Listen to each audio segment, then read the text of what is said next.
I don't have a lot of patience for questions, Outlander. You come to talk, then talk, Outlander. You want to speak to Sul-Matul. You want to speak to Nibani Maisa. Have they sent for you? If they have not sent for you, then you will not speak to them. You are an Outlander, and Sul-Matul is our chief, and Nibani Maisa is our wise woman. They will not speak to you.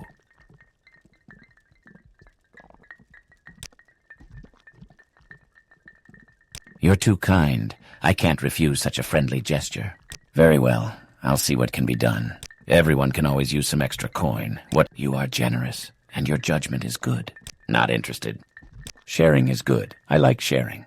Sharing is good. I like sharing.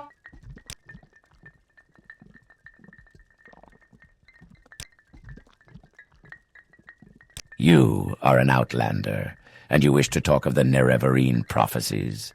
You are polite and well-mannered for an Outlander, and I do not think you mean to give offense. But why should you care about the Nerevarine prophecies? What does an Outlander have to say to an Ursulaku of the Nerevarine prophecy?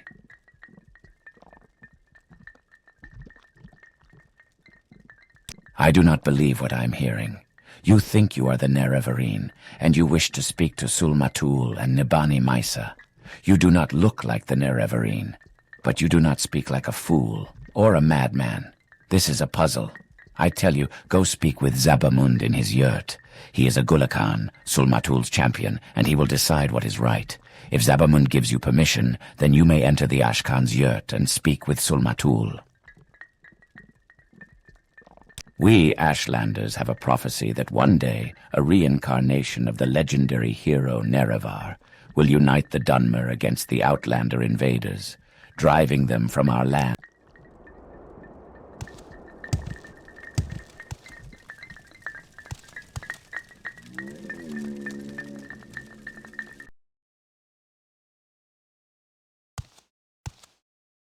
You come to talk? Then talk, Outlander.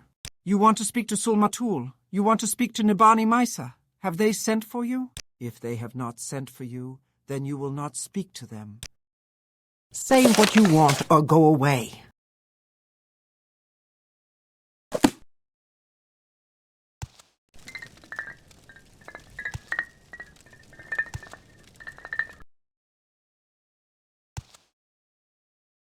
Talk, Outlander. Speak with respect, and I will listen.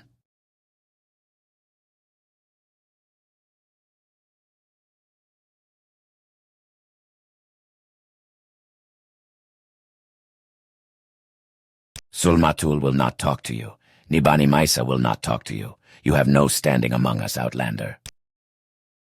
You're too kind. Well, if you are sharing is good. I like sharing.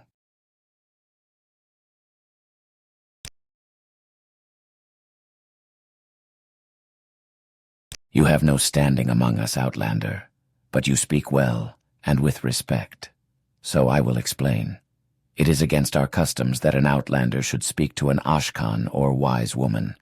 I'll tell you also that Sul-Matul has no love for Outlanders.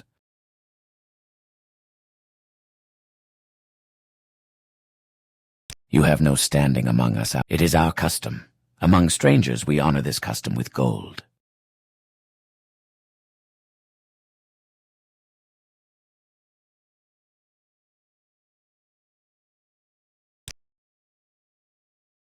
I don't know where to begin. It is such an honor to meet you.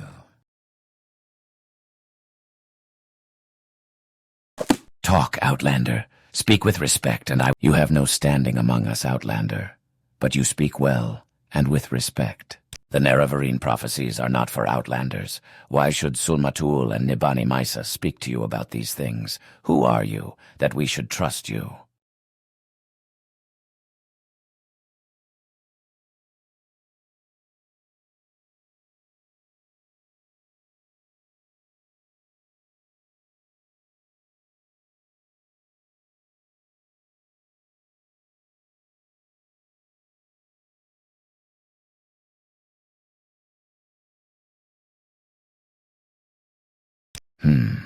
I know not what to make of your deeds.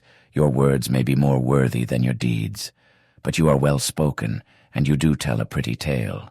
Perhaps Sul-Matul will be angry with me, but I think I can bear that. Go to the Ashkan's yurt and speak with Sul-Matul. Ask him your questions and tell him I have sent you.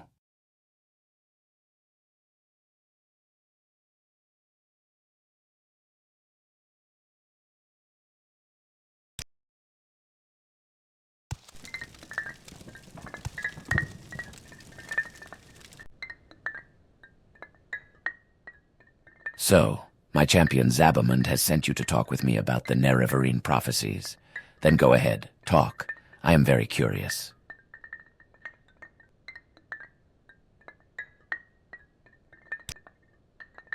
You're too very well. This is you are perhaps you are yes, that sharing is good. I like sharing. You think you fulfill the Nerevarine prophecies. You wish to be tested to see if you are the Nerevarine. No Outlander may join the Nerevarine cult. If you were a clan friend, an adopted member of the Ashlander tribes, then perhaps. I have an initiation rite in mind.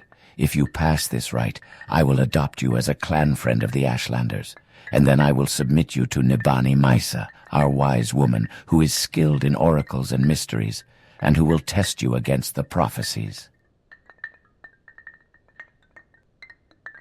To be adopted into the tribe, you must undergo a harrowing. In a harrowing, you will be judged by the spirits and ancestors to see if you are worthy. Go to the Urshilaku burial caverns and fetch me Sul-Senepul's bone-biter bow. Sul-Senepul was my father, and his spirit guards his bone-mold long bow deep in the burial caverns. Return to me with this bow, and I will adopt you into the Ashlander tribes as a clan friend. The burial caverns lie to the south-southeast of the camp, a north-facing door in a little hill halfway between us and the slopes of Red Mountain. Go north from the camp to the water, then turn east. At a rock cairn on the beach, turn and head straight south until you find the door. The spirits of our ancestors guard the caverns. They will attack and will kill you if they can. Force your way past them or evade them. Get the bow and return to prove your worthiness. Red Mountain is the great... I'm very happy to...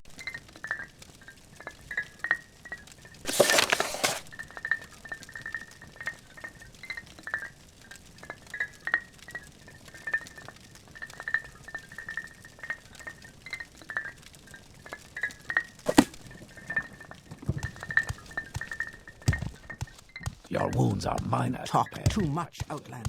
If you continue to bother me. There's no time for talk. Now, go.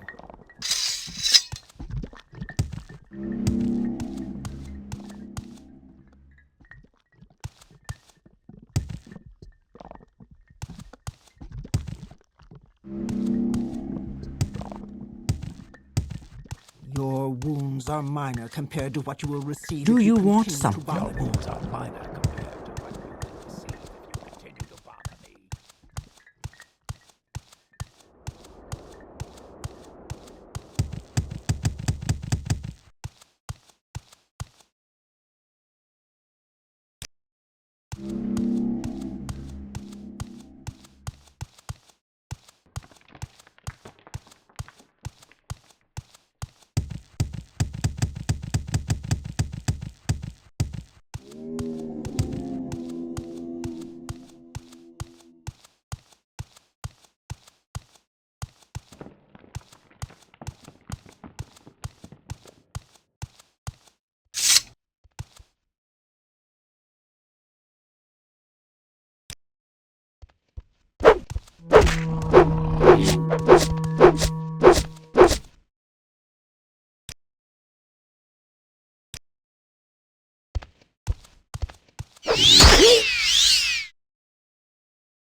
For 300 years, I have been a priestess of Azura, the Daedric princess of Moonshadow, mother of the Rose, and queen of the night sky. Every Hoggitham, which we celebrate on the 21st of First Seed, we summon her for guidance, as well as to offer things of worth and beauty to Her Majesty. She is a cruel but wise mistress. We do not invoke her on any Hoggitham troubled by thunderstorms, for those nights belong to the Mad One, Sheogorath, even if they do coincide with the occasion. Azura at such times understands our caution. Azura's invocation is a very personal one. I have been priestess to 3 other Daedric princes, but Azura values the quality of her worshippers and the truth behind our adoration of her. When I was a dark elven maid of 16, I joined my grandmother's coven, worshippers of Molag Bal, the schemer princess. Blackmail, extortion and bribery are as much the weapons of the witches of Molag Bal as is dark magic. The invocation of Molag Bal is held on the 20th of Evening Star, except during stormy weather. This ceremony is seldom missed, but Molag Bal often appears to her cultists in mortal guise on other dates. When my grandmother died in an attempt to poison the air of Firewatch, I re-examined my faith in the cult. My brother was a warlock of the cult of Boethia, and from what he told me, the Dark Warrior was closer to my spirit than the treacherous Molag Bal. Boethia is a warrior princess who acts more overtly than any other Daedroth. After years of skulking and scheming, it felt good to perform acts for a mistress which had direct, immediate consequences.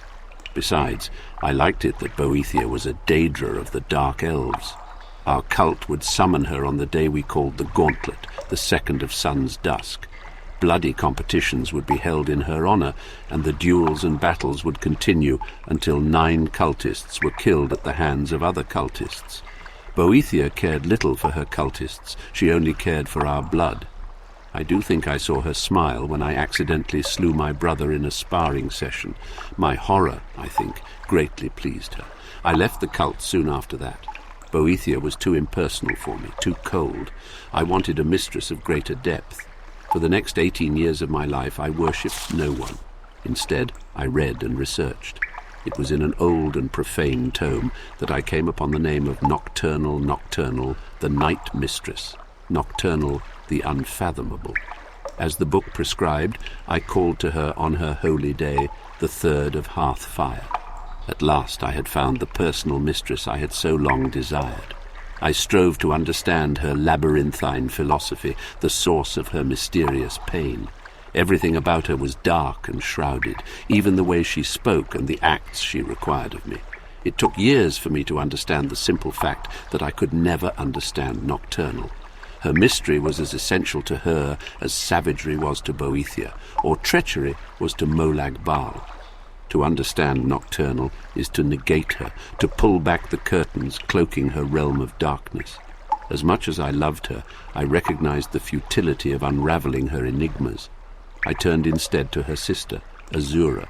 Azura is the only Daedra princess I have ever worshipped who seems to care about her followers. Molag Bal wanted my mind, Boethia wanted my arms, and Nocturnal perhaps my curiosity. Azura wants all of that, and our love above all, not our abject slavering, but our honest and genuine caring in all its forms. It is important to her that our emotions be engaged in her worship, and our love must also be directed inward. If we love her and hate ourselves, she feels our pain. I will, for all time, have no other mistress.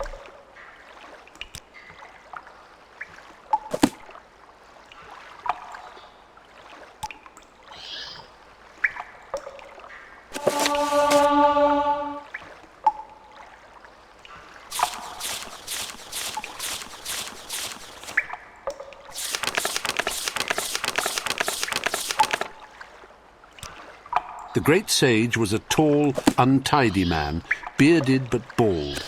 His library resembled him. All the books had been moved over the years to the bottom shelves where they gathered in dusty conglomerations. He used several of the books in his current lecture, explaining to his students, Taksim and Volguldak, how the Mages Guild had first been founded by Vanus Galerion. They had many questions about Galerion and how the study of magic there differed from the Mages Guild. It was and is a very structured way of life, explained the great sage. Quite elitist, actually.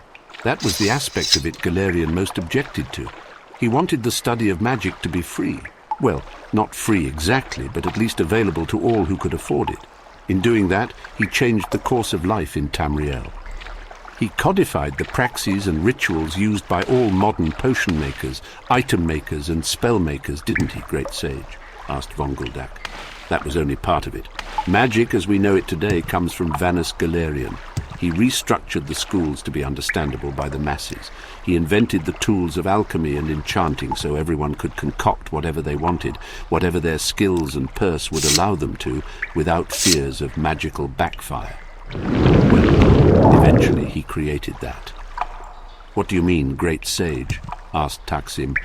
"The first tools were more automated than the ones we have today.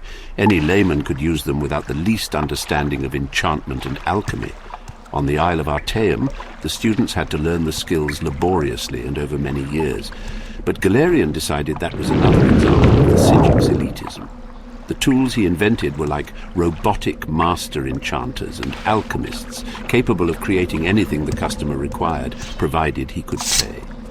So someone could, for example, create a sword that would cleave the world in twain?" asked Vongeldak. "I suppose so, but it would probably take all the gold in the world," chuckled the great sage. "No, I can't say we were ever in very great danger, but that it isn't to say that there weren't a few unfortunate incidents where an unschooled yokel invented something beyond his ken. Eventually, of course, Galerian tore apart his old tools and created what we use today. It's a little elitist, requiring that people know what they're doing before they do it, but remarkably practical." "What did people invent?" asked Taksim. "Are there any stories?" "You're trying to distract me so I don't test you," said the great sage, "but I suppose I can tell you one story just to illustrate a point. This particular tale takes place in city of Alanor on the west coast of Sunset Isle and concerns a scribe named Thorbad. This was in the Second Era, not long after Vanus Galerian had first founded the Mages Guild, and chapter houses had sprung up all over Somerset, though not yet spread to the mainland of Tamriel. For 5 years, this scribe, Thorbad, had conducted all his correspondence to the outside world by way of his messenger boy, Gorgos. For the first year of his adoption of the hermit life, his few remaining friends and family of his dead wife, truth be told, had tried visiting, but even the most indefatigable kin did not eventually know territory. No one had a good reason to keep in touch with Thorbad Pulzik, and in time, very few even tried. His sister-in-law sent him the occasional letter with news of people he could barely remember, but even that communication was rare. Most of messages to and from his house dealt with his business, writing the weekly proclamation from the Temple of Ariel. These were bulletins nailed on the temple door, community news, sermons, that sort of thing. The first message Gorgos brought him that day was from his healer, reminding him of his appointment on Turdus. Thorbad took a while to write his response, glum and affirmative. He had the Crimson Plague, which he was being treated for at considerable expense. You have to remember these were the days before the School of Restoration had become quite so specialized. It was a dreadful disease and had taken away his voice box. That was why he only communicated by script. The next message was from Alpheus, the secretary at the church, as curt and noxious as ever. Thorbad attached his Sundas's sermon, next week's events calendar, and the obituaries. Try to liven them up a little. I wasn't happy with your last attempt. Thorbad had taken the job putting together the bulletin before Alpheus joined the temple, so his only mental image of her was purely theoretical and had evolved over time. At first he thought of Alpheus as an ugly fat slowdess covered with warts. More recently, she had mutated into a rail-thin spinster Orcess. Of course, it was possible his clairvoyance was accurate and she had just lost weight. Whatever Alpheus looked like, her attitude towards Thorbad was clear, unwavering disdain. She hated his sense of humor, always found the most minor of misspellings, and considered his structure and calligraphy the worst kind of amateur work. Luckily, working for a temple was the next most secure job to working for the good king of Alanor. It didn't bring in very much money, but his expenses were minimal. The truth was, he didn't need to do it anymore. He had quite a fortune stashed away, but he didn't have anything else to occupy his days. And the truth was further that having little else to occupy his time and thoughts, the bulletin was very important to him. Gorgos, having delivered all the messages, began to clean, and as he did so, he told Thorbad all the news in town. The boy always did so, and Thorbad seldom paid him any attention, but this time he had an interesting report. The Mages Guild had come to Alinor. As Tharbad listened intently, Gorgos told him all about the guild, the remarkable Archmagister, and the incredible tools of alchemy and enchanting. Finally, when the lad had finished, Tharbad scribbled a quick note and handed it and a quill to Gorgos. The note read, "Have them enchant this quill." "It will be expensive," said Gorgos. Tharbad gave Gorgos a sizable chunk of the thousands of gold pieces he had saved over the years and sent him out the door. Now, Tharbad decided, he would finally have the ability to impress Alfiers and bring glory to the temple of Ari-El. The way I've heard the story, Gorgos had thought about taking the gold and leaving Alinor, but he had come to care for poor old Tharbad. And even more, he hated Alfiers, who he had to see every day to get his messages for his master. It wasn't perhaps for the best of motivations, but Gorgos decided to go to the guild and get the quill enchanted. The Mages Guild was not then, especially not then, an elitist institution, as I have said, but when the messenger boy came in and asked to use the item maker, he was greeted with some suspicion. When he showed the bag of gold, the attitude melted, and he was ushered in the room. "Now, I haven't seen one of the enchanting tools of old, so you must use your imagination." There was a large prism for the item to be bound with magicka, assuredly, and an assortment of soul gems and globes of trapped energies. Other than that, I cannot be certain how it looked or how it worked. Because of all the gold he gave to the guild, Gorgos could infuse the quill with the highest price soul, which was something Daedric.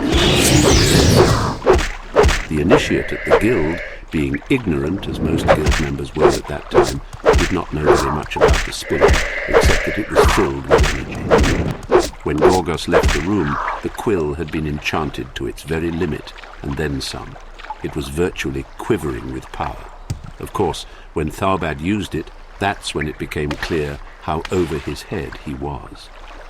"And now," said the great sage, "it's time for your test." "But what happened? What were the quill's powers?" cried Taksim. "You can't stop the tale there," objected Vonguldak. "We will continue the tale after your conjuration test, provided you both perform exceptionally well," said the great sage.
Gaina never saw the Emperor's agent, Lady Brizienna, again, but she kept her promise. Prosecus, a nightblade in the service of the Empire, arrived at Lord Strail's house in disguise. She was an apt pupil, and within days he had taught what she needed to know. It is a simple charm, not the sort of spell that could turn a raging Daedroth into a love-struck puppy, said Prosecus. If you do or say anything that would normally anger or offend your target, the power will weaken. It will alter temporarily his perception of you, as spells of the School of Illusion do, but his feelings of respect and admiration for you must be supported by means of a charm of a less magical nature. I understand, smiled Gaina, thanking her tutor for the 2 spells of illusion he had taught her. The time had come to...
Up until he was 10 years old, Oin Parnafakasis was in an elite group of the very best families of Gnesis.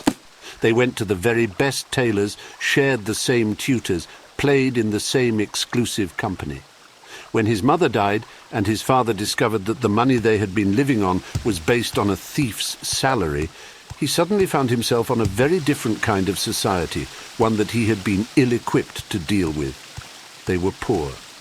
Owen eventually learned to make a living at the only skill he seemed to be well suited for: gardening. In time, he had grown an impressive garden of willow anther, gold cannet, chokeweed, white bloatroot, and trauma shrubs. He had also grown himself into a remarkably uninteresting man. Aside from his gardening, he had little to say for himself: unlearned, uncharismatic, unathletic, uncoordinated, and yet he yearned.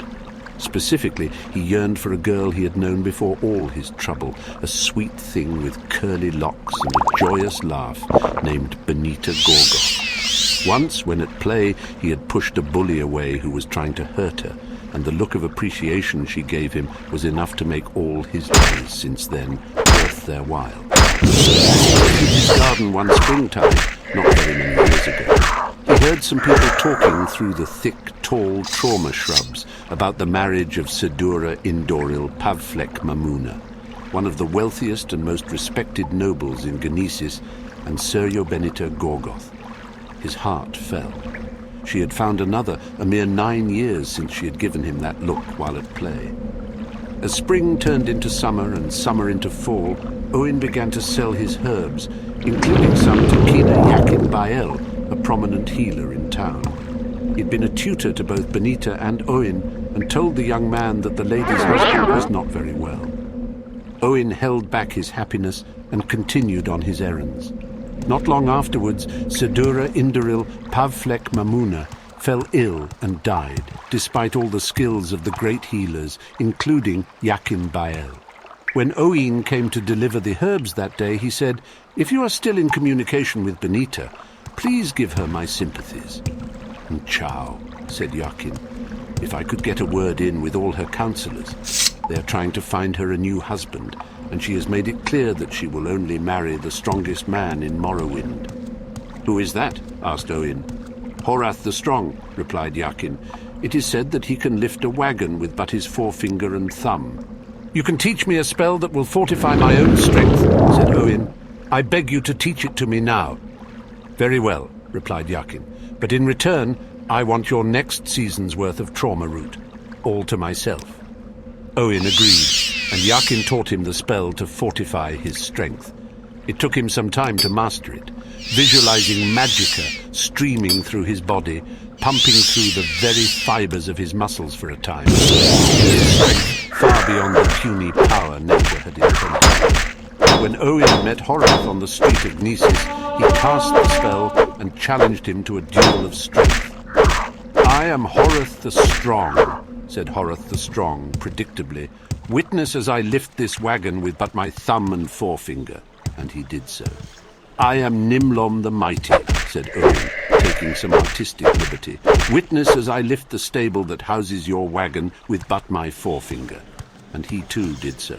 The word went out quickly throughout Morrowind. The strongest man alive was in the province. Owen went to visit his friend, Yakin Bael.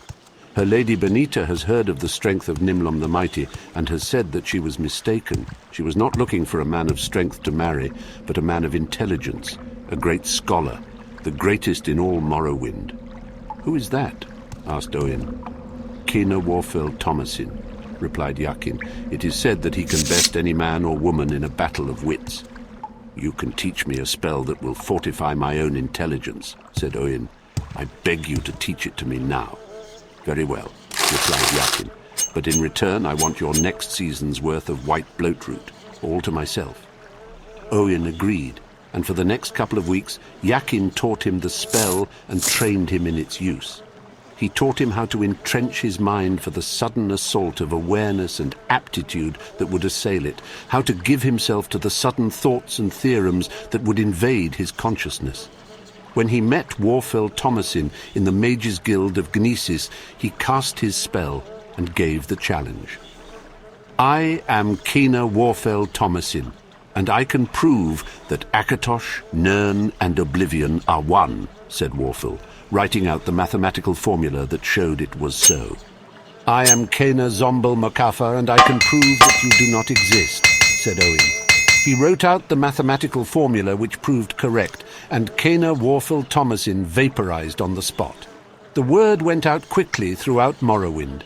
The most intelligent man alive was in the province. Owen went to visit his friend, Yakin Bael. Her lady Benita has heard of the intelligence of Kena Zombel Mokafa and has said that she was mistaken. She was not looking for a man of intelligence to marry, but a man of endurance, a rock, the greatest in all Morrowind. "Who is that?" asked Owen. "I would say Master Kombova," said Yakin. "They say he can stand in blue flames for 20 minutes. "You can teach me a spell that will fortify my own endurance," said Owen. "I beg you to teach it to me now." "Very well," replied Yakin, "but in return I want your next season's worth of chokeweed, all to myself."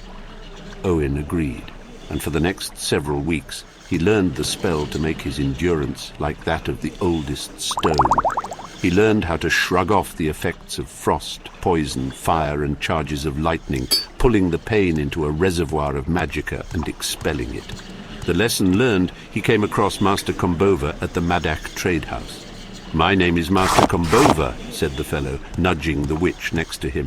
"Kina Leles, cast a ball of blue flame for me." He sat in the inferno of flame for 20 minutes before he left. "Master Kombova, my name is Master Vomf," said Owen. "Kena Leles, cast a ball of blue flames for me. Owen sat in the inferno of blue fire for very nearly an hour before he left. The word went out quickly throughout Morrowind. The toughest man alive was in the province. Owen went to visit his friend, Bael. "Her Lady Benita has heard of the endurance of Master Vomf," he said, not entirely approving of Owen's latest sobriquet, "and has said that she was mistaken. She was not looking for a man of endurance to marry, but a man of agility, a nimble acrobat, the greatest in all Morrowind." "Who is that?" asked Owen. "I would say Funkrazo Prief," said Yakin. "They say he is the greatest shield blocker and pickpocket in Morrowind." "You can teach me a spell that will fortify my own agility," said Owen. "I beg you to teach it to me now." "Very well," replied Yakin, "but in return I want your next season's worth of gold cannet, all to myself." Owen agreed, and Yakin taught him the spell that would fire his impulses with magicka. Over several weeks he learned how to supplant his own natural energy with the spells, how to view the world at the slower pace a man with advanced agility sees. In time, Owen came upon Funkrazo in a field outside the city, doing his regular exercises. Owen cast his spell and approached the acrobat. "Ah, behold the power of the amazing Funkrazo Prief," said the aforementioned, and prompted his sparring partner to attack him with his sword. He blocked the blows effortlessly with a shield for 10 minutes, and then revealed afterwards that he had picket-pocketed the young man's purse. "Very impressive, Sir Prief. Now behold the power of the remarkable Gazoof Mao," said Owen, and prompted Prief's sparring partner to attack him with his sword. After 20 minutes of blocking the man's blows with his shield, he revealed that he had pickpocketed Funkrazo Prief's purse. The word went out quickly throughout Morrowind. The most agile man alive was in the province. Owen went to visit his friend, Bael. The door was closed this time, and he heard voices within. "Have you heard about the remarkable Gazoof Mao?" Bael was asking. "He sounds like a very promising suitor." "The truth is, Kena, that I have no more interest in him than I had in Nimlom the Mighty, Kena Zombel Mokafa, or Master Vomf," replied a feminine voice that seemed familiar to Owen. "I will have to invent a new test for suitors, while I search for my true love." "You don't wish to marry the strongest, most intelligent, toughest, most agile suitors?" asked the old healer. "No, not at all," said the woman. "I had to make some kind of test to rebuff the advances of so many men interested in my money and the money of my late husband. The truth is that I've never forgotten the young boy who was so kind to me when I was a little girl, and so brave fighting off the bullies. His name was Owen Parnafakasis." Owen burst into the room and was reunited with Benita. They were married at once. A week later, he returned to Bael and learned how to fortify his personality in exchange for next season's worth of willow anther. Then they lived happily ever after.